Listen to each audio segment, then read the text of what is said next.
کت خدا چه می نوشی؟ کانادا می نوشم. گفتی کانادا؟ یاد کانادا باد افتادم. کانادا باد کجا می باشندی؟ جایی است که این روزها بر و بکسمان راه به راه می روندی. طوری شده که معلوم نیست اینجا آنجاست یا آنجا اینجا.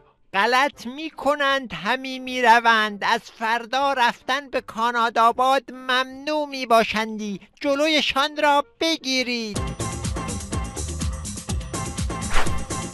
تو که می باشندی؟ من داماد شلشل می باشمندی. می روم سیسمونی بیاورم. باشد تو برو. نفر بعدی. تو کی هستی؟ من خارخار هستم. اختلاس کردم دارم فلنگ رو همی می بندم. باشه تو هم برو. نفر بعدی. تو که می باشندی؟ ایوا من دختر ریسیس هستم. میروم دکترای کردانی همی بگیرم. باشه تو هم برو. نفر بعدی. تو که هستی؟ من پسر خودت هستم. من را نمیشناسی؟ چقدر عوض شده ای؟ باشد تو هم برو.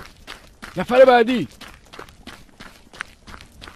تو که می باشی؟ من نوه عموی گوشخوار هستم. میروم گوشت بخارم. کلاهت را بردار ببینم.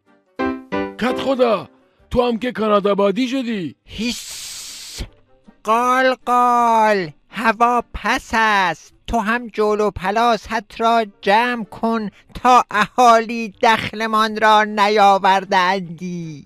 کور خانده ای کت خدا، زیر سنگ هم بروی حالی پیدایت می کنن و حقت را کف دستت همی می گذارن.